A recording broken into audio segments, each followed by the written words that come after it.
Bonjour à tous, merci de me retrouver aujourd'hui, ce dimanche, pour une nouvelle lecture d'un passage des enseignements d'un cours en miracle. Et nous arrivons aujourd'hui à la fin du chapitre 5 qui va nous parler de la décision de choisir Dieu.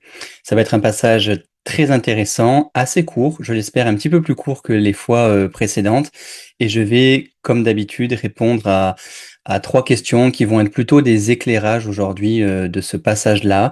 Et puis, nous finirons par une courte réflexion que j'aime écrire sur les passages que je vous lis à chaque fois et qui nous laissera glisser dans une méditation de quelques minutes en silence, nous permettant vraiment d'intégrer, de vibrer le passage qui vous aura été partagé aujourd'hui. Voilà, je m'appelle Lucien Noël, je suis passionné par les enseignements d'un cours en miracle depuis de nombreuses années, plus de 10 ans, et je trouve que sa résonance et sa vibration ainsi que son message fondamental est vraiment très puissant et vient, en tout cas chez moi, j'imagine sur de nombreuses personnes également à travers le monde, résonner très profondément et réactiver en fait une mémoire de cette unité que je suis et que nous sommes chacun d'entre nous. Donc, j'espère que si c'est la première vidéo, sur laquelle vous tombez, que ça vous parlera. J'ai créé toute une playlist, dans laquelle vous pouvez retrouver à ce jour, 21 vidéos, me semble-t-il. J'en fais paraître une tous les dimanches matin. Donc, voilà, vous pouvez, suivre ça au rythme de votre lecture personnelle ou si vous avez des questions, des interrogations sur un passage particulier, je vous indique toujours le passage qui sera lu la semaine d'après, comme ça vous permet, si vous suivez la lecture en parallèle et que vous avez des questions, de pouvoir me les poser en commentaire sous une des vidéos ou de me les envoyer par email afin que je puisse y répondre et vous éclairer davantage si je peux, car je suis, comme vous, un étudiant de ce cours en miracle. Voilà, petit détail pratique également que je stipule à chaque fois, c'est que j'ai bien les autorisations écrites de la fondation américaine The Foundation for Inner Peace d'un cours en miracle, m'autorisant donc à partager avec vous des extraits en public et de répondre à vos questions quand je peux, évidemment, encore une fois. Et voilà, donc je suis ravi, je les en remercie. Vous trouverez d'ailleurs dans la description le lien de leur site officiel en français et en anglais. Je pense que je mets les deux. Et puis voilà, il y a le chapitrage aussi, si vous voulez directement aller à des endroits particuliers. Sur toutes les vidéos, j'ai pris soin de mettre un chapitrage vous permettant de retrouver des questions particulières qui ont été posées. Voilà. Et puis, je vous invite, si vous écoutez cette vidéo simplement en audio, à vous détendre, à peut-être fermer les yeux. Je vous invite à écouter ce passage avec vos cellules, avec votre cœur et à la résonance que ça peut avoir intérieurement. Moins le mental est actif pour interpréter ce qui est dit, mieux c'est, me semble-t-il, puisque le cours en miracle, comme beaucoup d'autres enseignements à travers le monde, c'est une expérience. C'est quelque chose qui est à ressentir et à vivre. Voilà, pas simplement à mentaliser. Le mental a son intérêt dans la compréhension des mots les uns à la suite des autres, mais c'est tout. Derrière ça, notre être, notre âme, c'est exactement comment assimiler et vibrer avec les enseignements d'un cours en miracle. Et puis, pour ceux qui tombent aussi sur cette vidéo, il y a, vous le verrez, pas mal de termes comme Dieu. D'ailleurs, c'est dans le titre aujourd'hui, la décision de choisir Dieu. Il y a des termes comme évidemment Jésus, l'Esprit Saint, l'expiation, et cetera, et cetera. Sont des termes qui sont facilement assimilables à la religion judéo-chrétienne. J'en fais pas forcément cas. En tout cas, je ne suis pas d'une quelconque religion. J'ai une croyance, un ressenti intime qu'il existe beaucoup plus et puis ma vision de l'énergie, au-delà du corps physique me permet de le constater naturellement et puis des souvenirs d'expériences, en dehors du corps et en dehors de cette vie-là me confirment certains aspects, mais ça m'est personnel et probablement subjectif pour vous. Mais en tout cas, dépasser la terminologie, parfois, peut être intéressant pour encore une fois sentir ce qu'il y a dessous. Voilà. Toutefois, je trouve le cours magnifiquement bien écrit. Chaque mot est pesé C'est d'une grande impeccabilité, mais voilà, pour ceux qui peuvent assimiler le courant miracle, même le mot d'ailleurs miracle, on l'a souvent entendu dans des récits narratifs ou quoi liés à la religion, au christianisme ou autre. Donc voilà, si vous arrivez à dépasser ça, si ces mots-là vous gênent un peu, je vous invite à essayer de ne pas vous y identifier ou de ne pas vraiment y faire cas pour aller sonder dessous quel est le message. Voilà pour cette introduction. Nous allons commencer tout de suite la lecture. Avant ça, je me permets et je vous invite à peut-être fermer les yeux, prendre une grande inspiration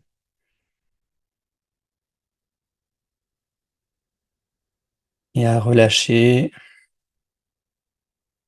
les muscles du visage, les épaules, l'ensemble du corps.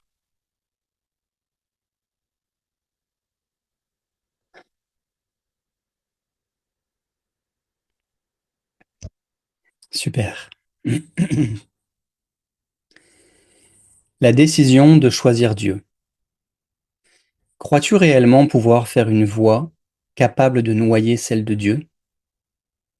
Crois-tu réellement pouvoir concevoir un système de pensée capable de te séparer de lui? Crois-tu réellement pouvoir faire des plans pour ta sécurité et ta joie mieux que lui? Tu n'as pas besoin d'être soucieux ni insoucieux. Tu as seulement besoin de te décharger sur lui de tous tes soucis, parce qu'il prend soin de toi. Tu es son soin parce qu'il t'aime. Sa voix te rappelle toujours que tous les espoirs te sont permis parce qu'il a soin de toi. Tu ne peux pas choisir d'échapper à ses soins parce que telle n'est pas sa volonté.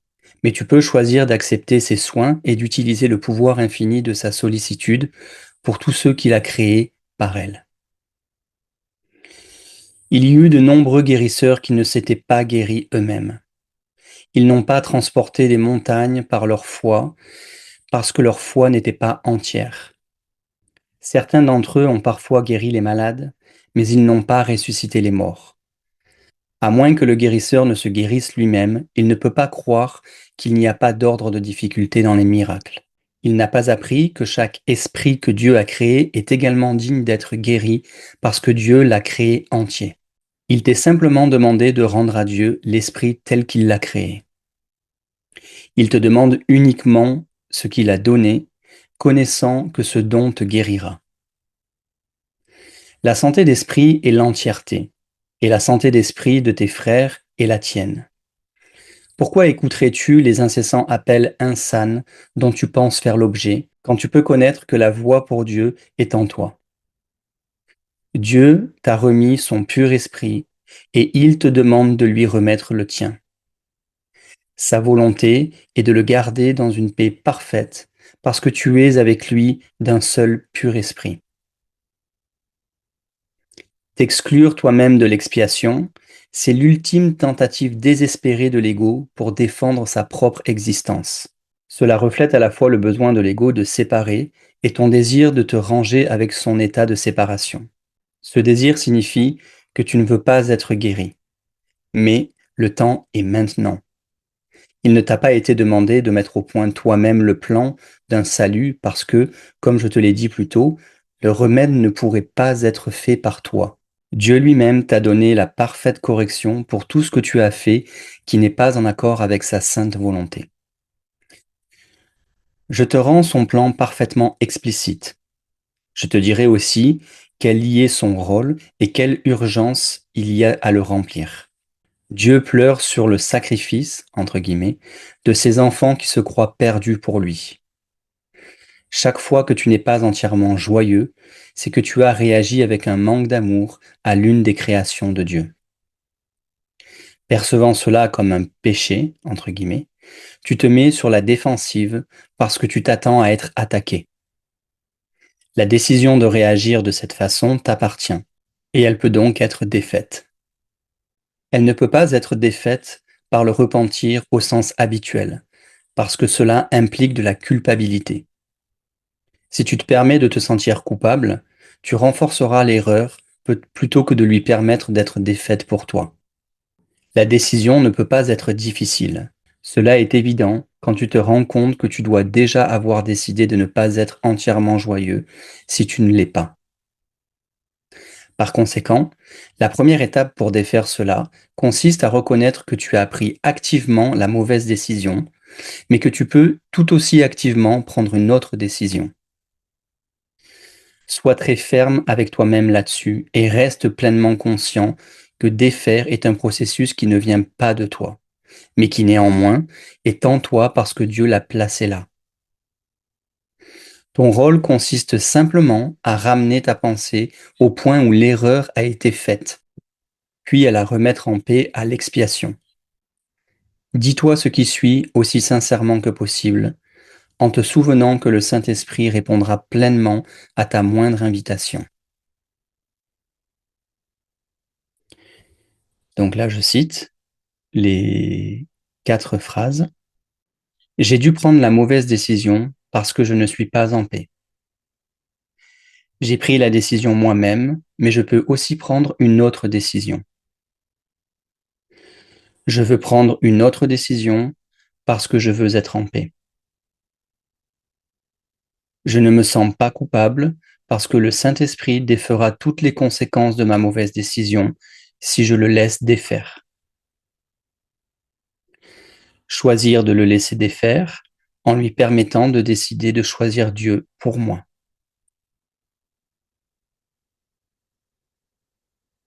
Et voilà pour ce passage du jour qui, encore une fois, comme tous les passages, je le trouve très clair, très puissant.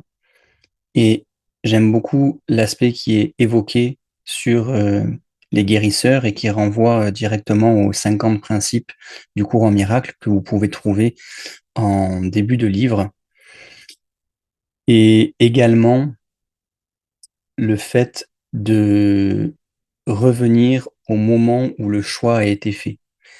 Dans la guérison, c'est aussi valable dans une transmutation et dans le fait de guérir, de corriger, de réinterpréter une situation. Dans mon travail énergétique, par exemple, en tant que guérisseur, que énergéticien, quand je vais dans le corps, dans le système énergétique, bien sûr avec la permission de la personne, et c'est toujours un travail en binôme avec la dimension d'être de la personne, mais quand on va toucher des mémoires ou des cristallisations dans le corps émotionnel ou dans d'autres corps, eh bien, en fait, souvent, je l'ai expliqué dans la précédente vidéo, d'ailleurs, si tu veux aller voir, la personne revit un instant exactement le moment avec les mêmes sensations, les mêmes émotions qui ont été cristallisées au moment où ce nœud énergétique, on va dire, cette résistance a pu se mettre. Parfois, ça a été inconscient, surtout quand on est enfant, petit enfant, on vit des choses dans notre entourage, relationnel, avec les parents ou autres, qui vont cristalliser, qui vont se figer un peu dans le corps et dans les corps énergétiques d'abord, avant de toucher le corps physique. Et en fait, quand on revient à n'importe quel autre moment de la vie, retoucher ces résistances, ces traumatismes ou ces blessures, eh bien, obligatoirement, on les revit. C'est parfois très court, très rapide et souvent très libérateur, mais on les revit exactement comme on les a vécus au moment de leur cristallisation. Ok? Donc là, le cours dit la même chose. Mais je vais y revenir après, je crois, au niveau de la deuxième ou troisième question. Je réaborde un peu plus ça. Donc, passons à la première question. Que signifie vraiment se décharger de tous nos soucis sur Dieu? Alors ici, quand le cours nous dit que nous n'avons pas besoin d'être soucieux ni insoucieux, pour reprendre le terme, mais seulement de nous décharger sur Dieu de tous nos soucis, en fait, il ne nous invite pas à l'irresponsabilité. Il nous rappelle simplement quelque chose de plus essentiel, de plus fondamental. Le fait que nous ayons cru pouvoir concevoir un système de pensée meilleur que le sien. Autrement dit, l'ego. En fait, chaque fois que nous nous inquiétions, nous affirmons implicitement que notre plan pour notre sécurité et notre joie serait plus efficace que celui de Dieu. nous disons quelque part, je sais mieux que toi ce dont j'ai besoin. Et c'est cette croyance même qui crée l'anxiété et qui maintient l'illusion de la séparation. Donc se décharger sur lui, ce n'est pas abandonner notre capacité d'action, ni même notre responsabilité, c'est reconnaître que nous ne sommes pas seuls. Et le passage nous le dit bien, je cite, « Tu es son soin parce qu'il t'aime. Nous ne sommes pas un fardeau pour Dieu, nous sommes son soin. » Donc concrètement, ça veut dire que lorsque nous ressentons une contraction, de l'inquiétude, de l'anxiété, du stress, nous pouvons nous arrêter et nous demander, est-ce que je crois vraiment que ma vision limitée de la situation est plus fiable que l'amour infini qui prend soin de moi? A priori, cette question est assez facile à répondre. Si vous vous mettez à l'intérieur, c'est vraiment facile de constater que, évidemment, l'amour infini, le fait de prendre du recul dans chacune des situations que l'on vit, que l'on expérimente et dans lesquelles on est limité, bloqué, où on ne voit pas de situation, où on a tendance à juger ou à vouloir forcer ou quoi que ce soit, dans la majorité des cas, si ce n'est 100% des cas, quand on prend du recul, qu'on respire, qu'on se détend et qu'on se laisse traverser, d'autres choses se présentent. Et ce qui se présente surtout, c'est le changement de regard sur la situation. Donc évidemment que le système de l'ego qui sépare, qui juge, qui compare, qui évalue, qui maintient à distance pour pas souffrir, etc., c'est jamais la réponse ultime à la guérison. Donc cette question seule, à mon sens, suffit vraiment à ramener la paix. Parce qu'en vérité, tous les espoirs nous sont permis. Et comme le dit le cours, non pas parce que nous sommes exceptionnels, mais parce que Dieu a soin de nous.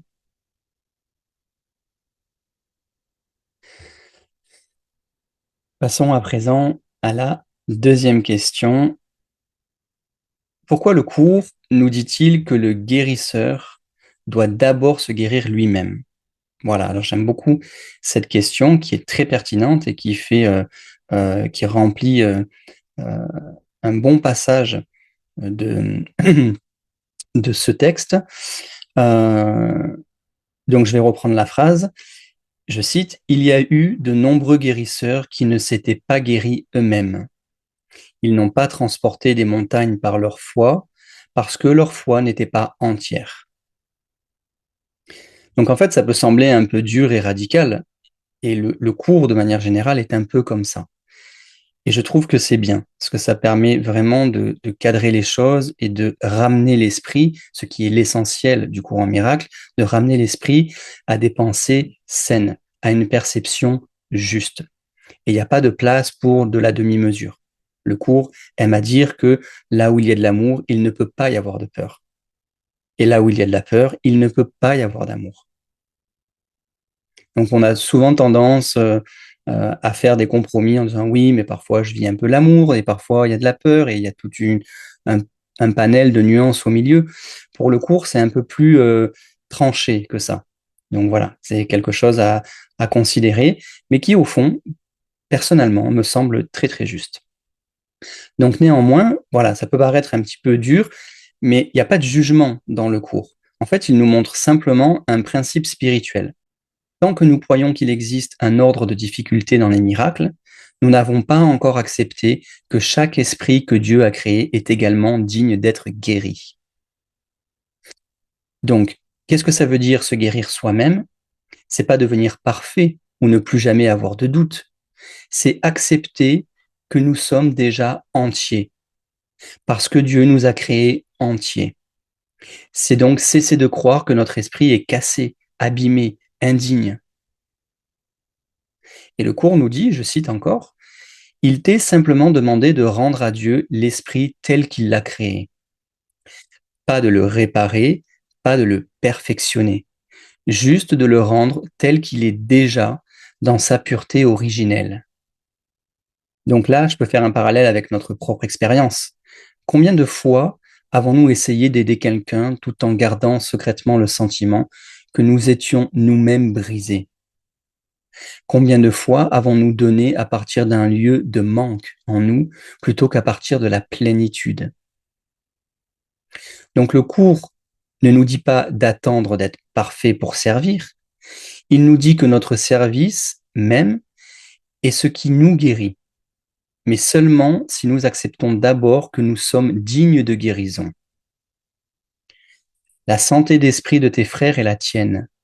C'est également une citation du cours. La santé d'esprit de tes frères est la tienne. Nous ne pouvons pas donner ce que nous refusons de recevoir pour nous-mêmes. Donc là, effectivement, il y aurait beaucoup de choses à dire sur ce passage-là. Et pour compléter cette réponse, en tant que guérisseur, que énergéticien, euh, effectivement, euh, dans le principe de guérison, il y a toujours, normalement, toujours l'amour qui est le fondement. Et pour pouvoir partager cet amour de manière convenable et suffisamment pure, il est absolument nécessaire de s'aimer soi d'abord, puisque l'énergie que l'on peut partager, transmettre, stimuler en l'autre par résonance cellulaire n'est qu'en adéquation avec ce que nous sommes et ce que nous croyons véritablement être capables. C'est de là que découle la guérison. Et moins on met de limites dans la capacité que l'on a en tant que fils de Dieu, plus on peut faire de belles guérisons. Alors bien évidemment, on ne guérit personne, que les choses soient claires. Il n'y a pas de pouvoir d'influence les uns sur les autres. La seule responsabilité que l'on a chacun, c'est de se guérir. Par contre, on peut, et je le vois très bien dans la lumière et en guérison, quand je travaille, que l'amour que l'on porte à l'autre, le réveil cellulaire sur des cristallisations qui ont pu se passer à différents domaines de la vie, des traumatismes, des oublis, on va dire, peuvent être réhabilités par le guérisseur avec beaucoup d'amour et de douceur, et en accord avec la dimension d'être de la personne. Donc ça, c'est tout un travail énergétique. Je ne vais pas rentrer dedans et de perception de ce qu'il y a dessous la matière, hein.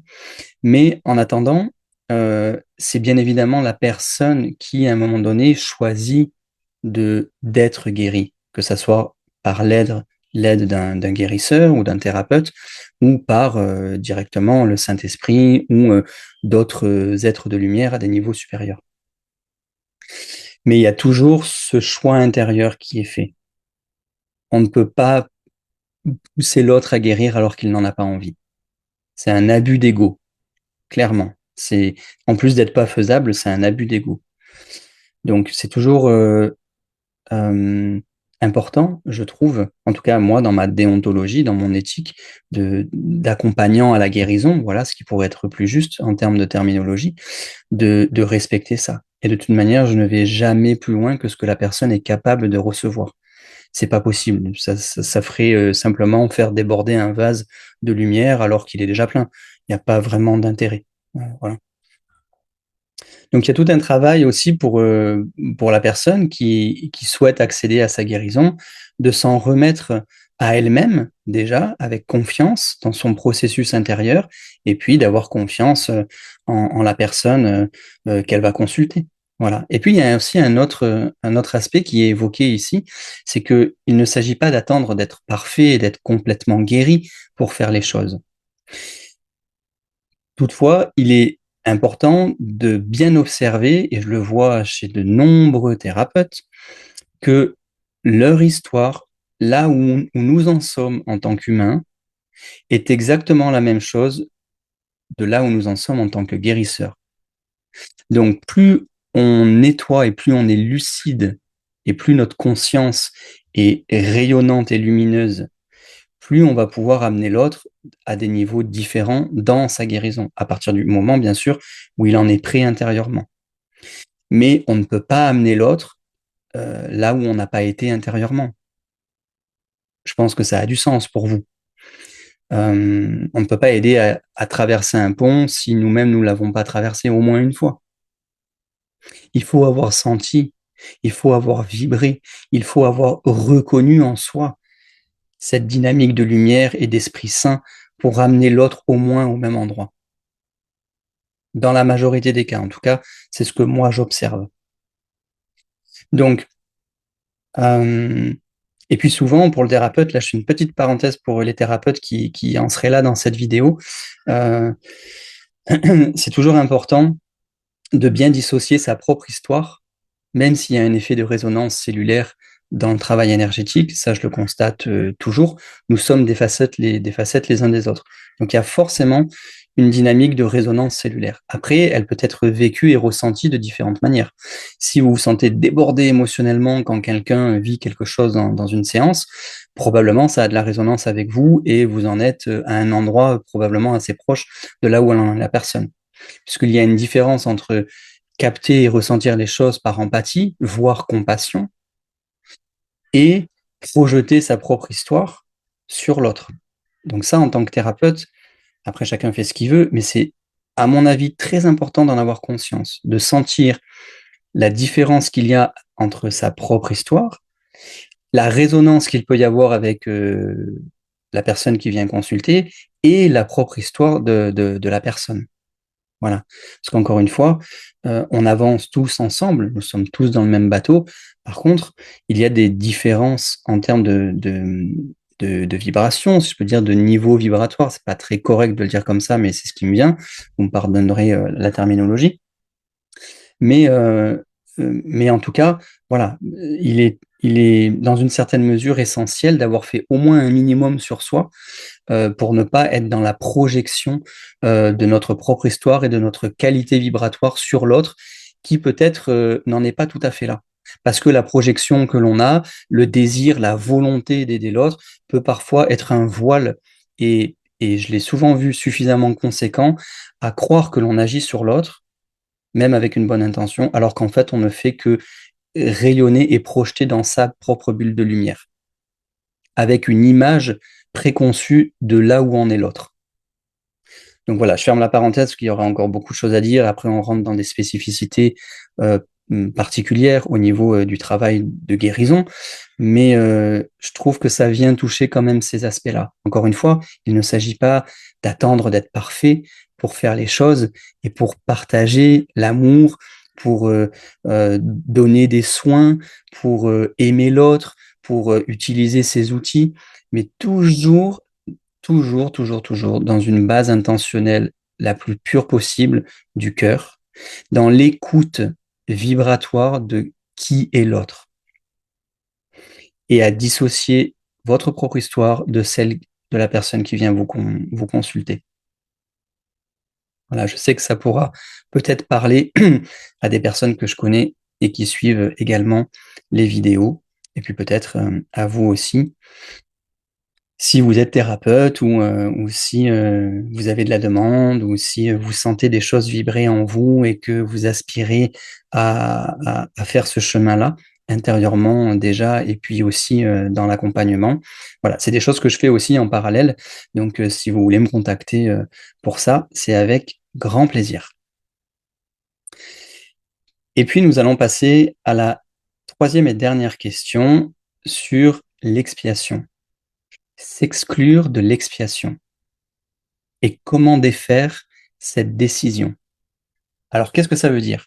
Que veut dire s'exclure de l'expiation et comment on peut défaire cette décision? Et c'est là où on retrouve encore la radicalité du courant miracle, puisqu'il nous dit, je cite, t'exclure toi-même de l'expiation, c'est l'ultime tentative désespérée de l'ego pour défendre sa propre existence. Quand on y pense un instant, on croit parfois que nous nous excluons de la guérison parce que nous ne sommes pas assez bons, pas assez avancés, pas assez purs. Mais le cours nous dit que c'est exactement l'inverse. Nous nous excluons parce que l'ego a besoin de maintenir la séparation. Notre indignité n'est pas un fait, c'est une stratégie de défense. Et il est là le piège. Si nous ne sommes pas entièrement joyeux, c'est que nous avons déjà pris une décision. Et chaque fois que tu n'es pas entièrement joyeux, c'est que tu as réagi avec un manque d'amour à l'une des créations de Dieu. Ça, c'était une phrase que je viens de citer.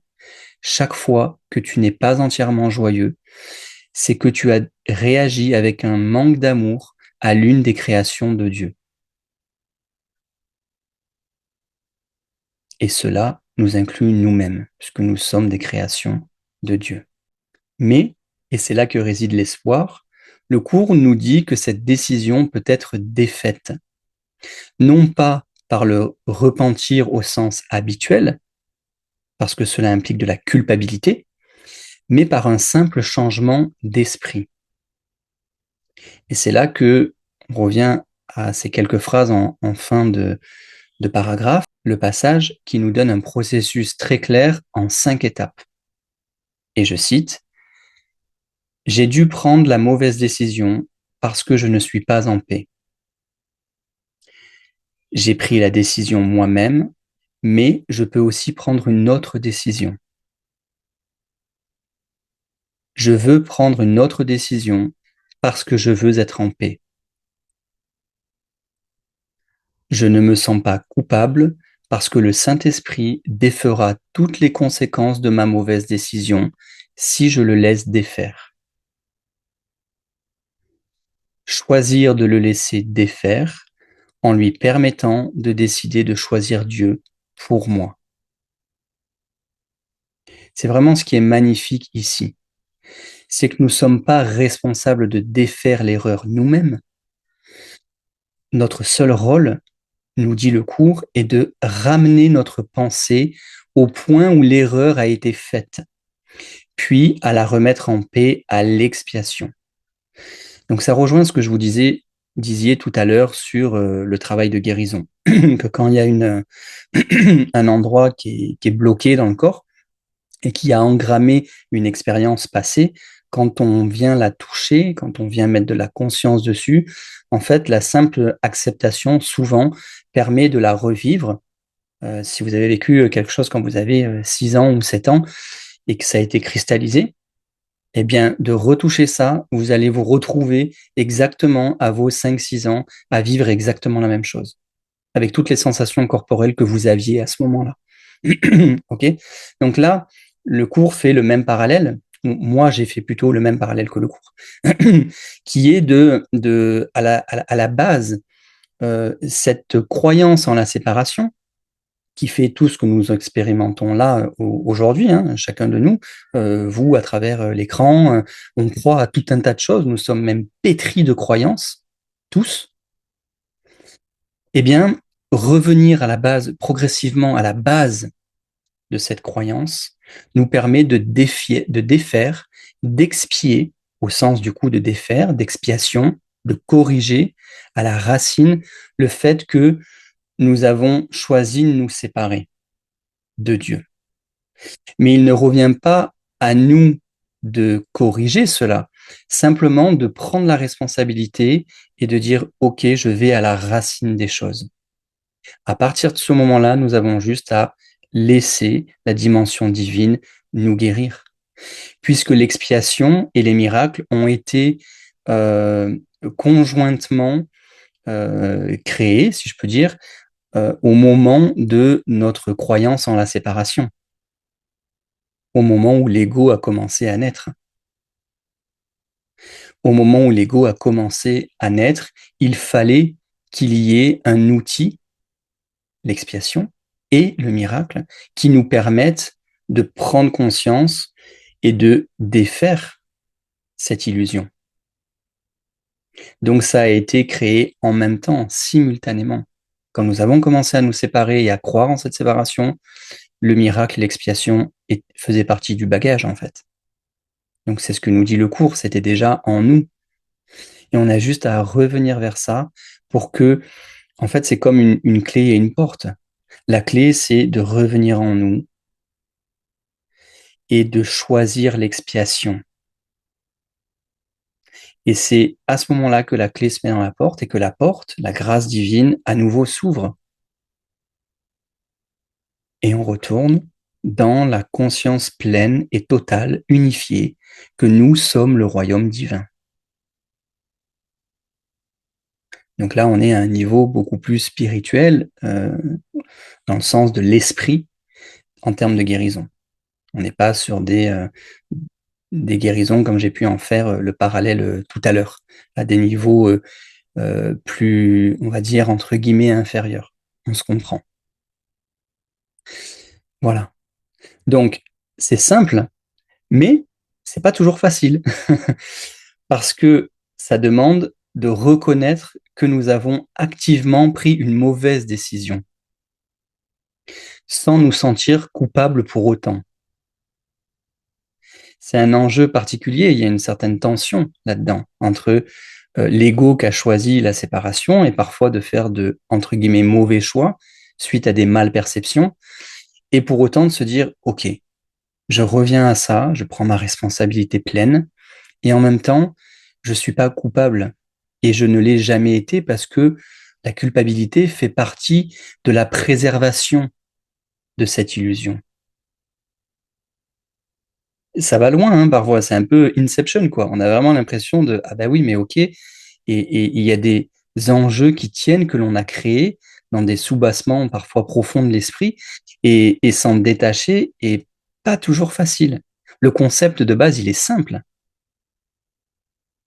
mais en pratique, c'est pas toujours une grande évidence.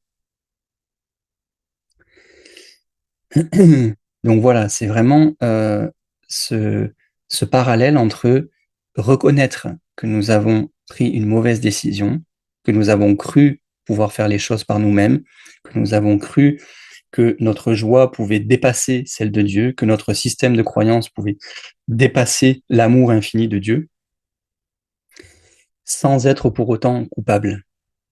Parce qu'un enfant de Dieu ne peut pas être coupable. Il ne l'est pas par essence. C'est aberrant de penser ça. Mais l'ego nous le fait penser. C'est ce qui maintient en fait son existence.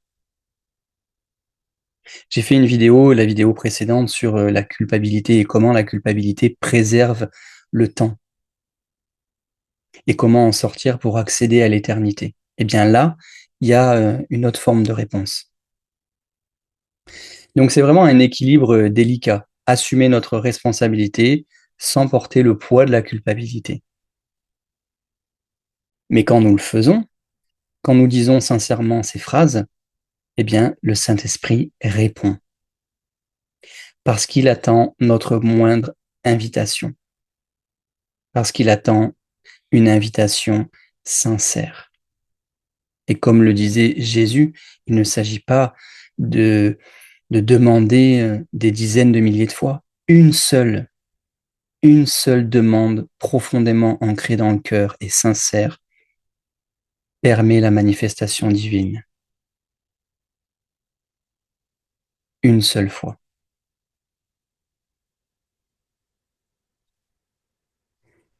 Voilà pour la réponse que je pouvais faire à cette question sur l'expiation et s'exclure de l'expiation. Je vous invite à présent à passer euh, à la réflexion méditative et à la fin de la réflexion, à nous laisser déposer intérieurement quelques minutes pour vraiment sentir tout ce qui a été partagé aujourd'hui.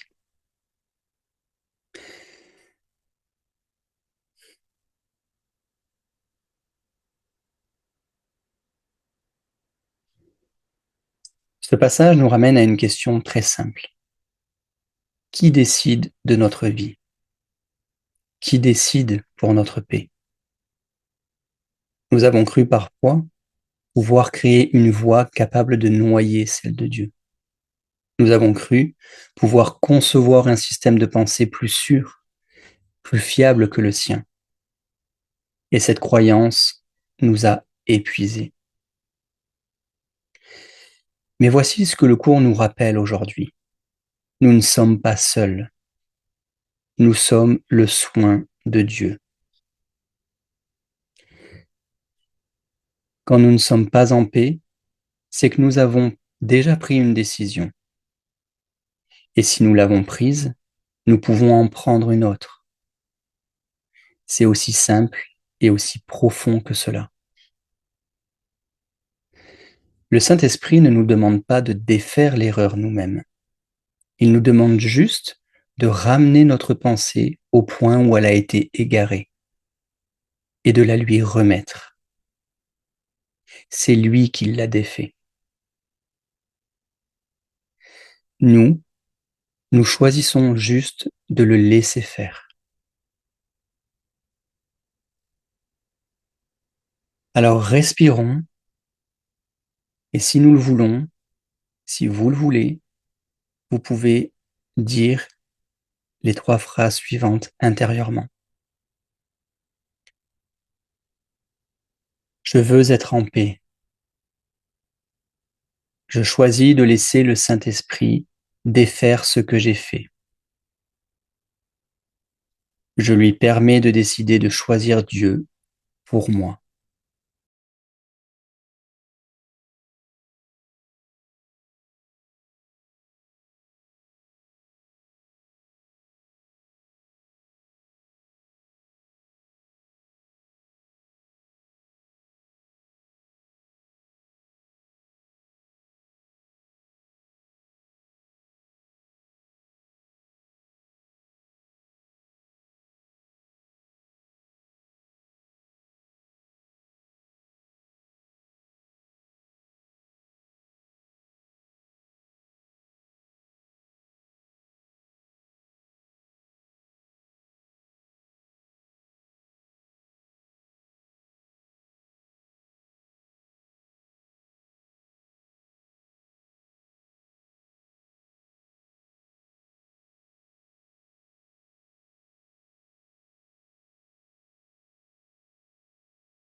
Et voici pour aujourd'hui.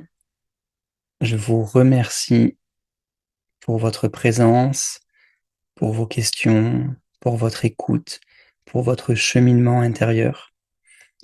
J'ai toujours beaucoup de plaisir à partager ces extraits avec vous. Donc j'aurai plaisir à vous retrouver dimanche prochain pour la suite et nous commencerons à aborder des passages du chapitre numéro 6 et particulièrement avec les leçons de l'amour. Donc voilà, ça fait tout à fait suite à ce passage qui est de choisir Dieu. Et je me réjouis déjà de ce moment à venir. D'ici là, prenez bien soin de vous. Si cette vidéo vous a plu, si elle vous parle, vous pouvez soutenir la chaîne, vous savez comment faire. Et puis éventuellement partager. Peut-être que ça peut résonner à des personnes autour de vous. Voilà, si ça peut faire son bout de chemin, eh bien, j'en suis ravi. Je vous souhaite de passer une excellente semaine et je vous dis à dimanche prochain. Salut.